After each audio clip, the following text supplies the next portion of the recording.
My name is Mariann Johnson. I'm a Deputy Director with the San Bernardino County Workforce Development Board. I oversee all of our youth programs, our regional projects, as well as any other special projects.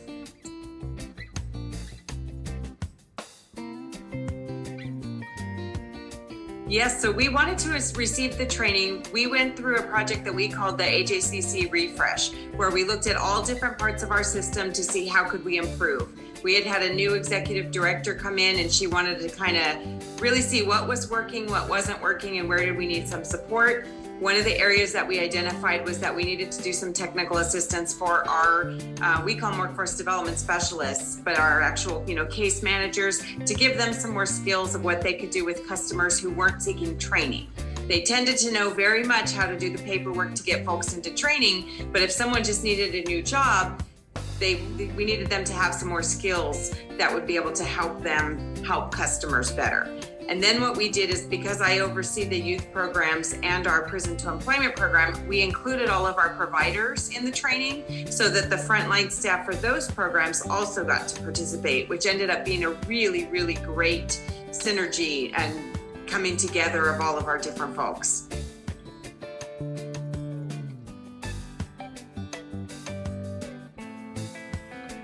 The biggest thing that we were trying to get out of the training was really making our case managers feel like they were more empowered and that they would have a good direction of what they needed to do with customers. We took the training right in the middle of the pandemic, so we didn't have a lot of customers on our caseloads, which means that we wanted to make sure that we could give real good services to the customers we did have to help get the word of mouth out so that more folks would be coming in the doors. So it was a little bit interesting as far as the timing. It was a slower time for us, so the staff had the time to be able to devote to it. One of the best things that came out of this was the fact that our supervisors got their own special training before we did the staff training. So, we absolutely got some good technical assistance for our supervisors and managers as well, several of whom were brand new into the positions.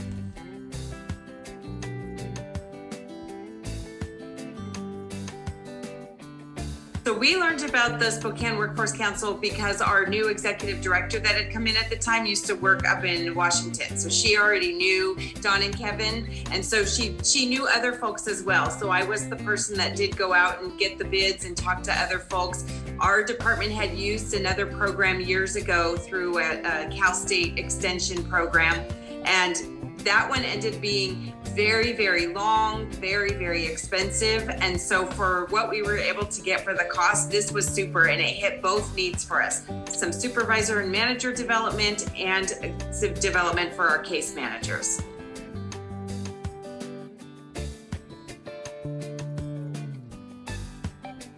Don and Kevin, from the first time we met them, were just great. I mean, they're full of energy, but what we liked the most, because I had our person that oversees all of the AJCCs get on the meeting with them as well, was they have actual experience in a real life AJCC serving customers. So they didn't talk at a level way up here that our staff would go, oh yeah, that's real nice. That's not how the real world works. They had real world examples. They had done a similar process with their own staff, for several years. So they were able to share real life examples, which really came out in the training for our staff.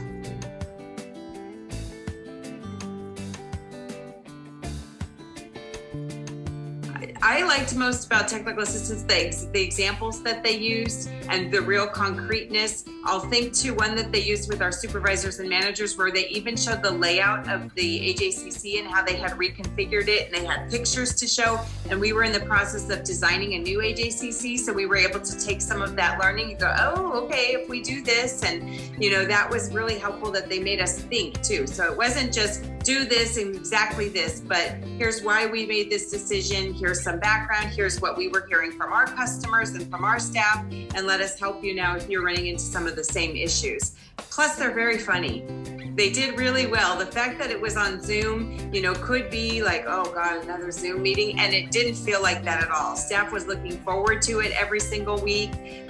People were excited. We did not have a huge drop off in attendance, because sometimes when things are boring after 10 weeks, you're like, oh God, I have to go to this again. It wasn't. People were like, oh, it's Thursday morning. It's time for training.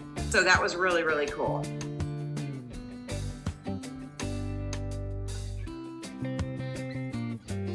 emotions that our staff felt during the training, part of it was reaffirming some of the things they didn't know. So it didn't come in and feel like you're doing everything wrong, you have to change everything. It was like, here's what you're probably doing. Here's some ideas of how you could be doing it even better. And then the other thing that was really helpful is that they taught a skill, and then because we had a week in between the training, and sometimes because of vacation, 2 weeks, staff could go back and practice it, and they'd have everybody come back. We would do breakout rooms and people would talk about it, and they were seeing early success. And that always bodes well for training, that people are like, oh, this is working. If this is working, okay, great. What else are you going to tell me? Because I tried that and that worked. So, and then our managers and supervisors, because they were in training at the same time, were able to reinforce it. So if someone came in and said, oh, I have this customer, they say, well, did you try the GROW method on them yet? Oh, no, let me go try that. So we started to really try and use the language of what we were learning and practice the skills. So it wasn't one of those trainings you go to and then never to be heard of again.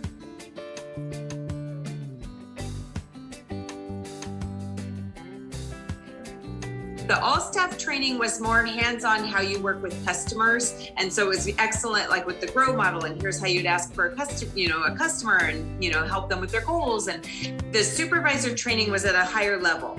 So some of the topics were more to make them think. So not necessarily, you need to change this right now. But I know for specifically, we did a whole session on kind of how Spokane Workforce Council is set up with kind of this intake unit, and it's all of the partners in the AJCC. Like, they don't have the same lines that we do. And that was a really good one that everyone was asking lots of questions, because it's so not how we do it. But it made them think, oh, well, but what if we could do this? And oh, we need to do this. And so it was really helpful. Not necessarily as, some of it was, this is how I can help right now, but some of it was more to get their wheels turning and be thinking like, oh, how could we do this in the future, and figure, how they could work better with their partners and, make some of these changes. And Dawn, being a super expert on WIOA, a few things came up and they said, oh, we're not allowed to do that. And she said, oh, yes, you are. And so and they said, oh, show us where in the law it says it. She goes, no, it's where in the law it doesn't say it. That was kind of her famous thing. She's like, people think it still says that, but it really doesn't. And so that was very, very helpful for the managers and supervisors.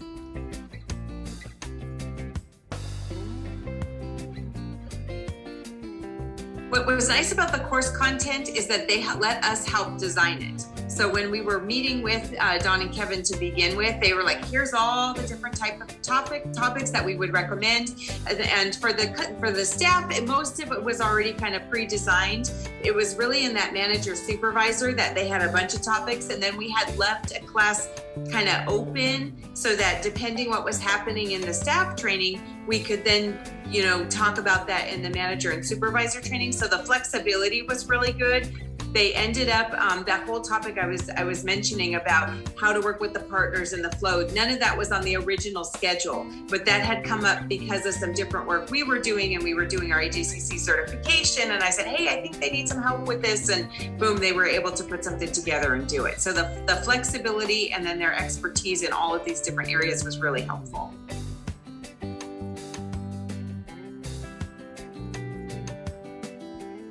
We ended up with 10 capstone groups, and we're in the process of implementing several of the changes that they recommended.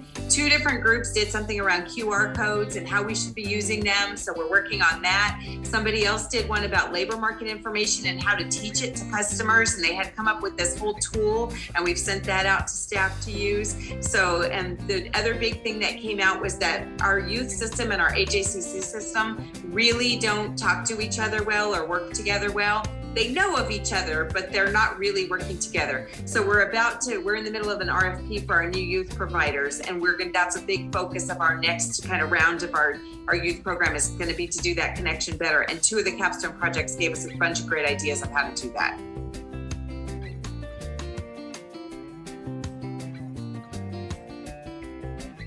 So probably the biggest thing that we have done since the training is really tried to change our language to be using career coach. So again, I had mentioned we'd called them case managers or workforce development specialists. As we've been, updating policies, we've been changing it to career coach. I mentioned we have a youth RFP out. We referenced career coach in there. In fact, someone even sent a question in about it. Do we have to call them that? And I wanted to say yes, but But that's really to reinforce with the staff, you're career coaches. You're not case managers anymore, you're career coaches. That's probably been the biggest change. And then smaller changes, of course, some of the capstone recommendations and us trying to implement those are probably been the best ways that we have finished this. We also just used for the youth providers, they were struggling with the individual service support, the plan that they have to do, the ISS plan. And so we said, hey, why don't you use the GROW model? And we referenced it again and they went, oh yeah, and our staff all just learned how to do that. So we've been trying to really reinforce it because we had our admin staff, kind of monitoring the training and watching it. They know the lingo too, so that's been really helpful.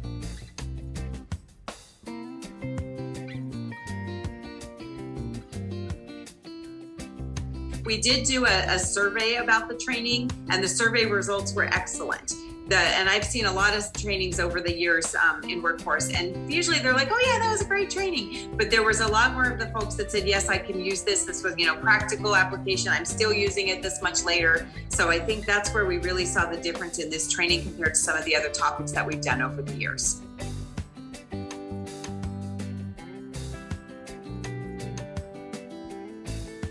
I would say that you absolutely want to use Spokane Workforce Council to do this. I think it needs to start from the top so that everybody is supportive. We literally did not schedule any other meetings during the times that were blocked out. We made sure we gave staff time to do the homework that was required of them, as well as participate in the training. The supervisor management piece was key because we were able to support them, which then just contributed to them, reinforcing it with staff. So I think that it's not a training where you can go, oh yeah, that'd be great. Good luck, staff. Go have fun. I think you need to have full support of the organization behind it. And then it was absolutely worth the time and the investment that we made for our staff, and then ultimately for our customers.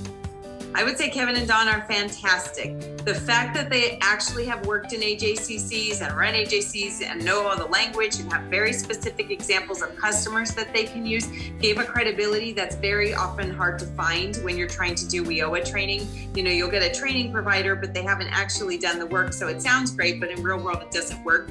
The real world application that they brought was absolutely key to this training being successful for our customers.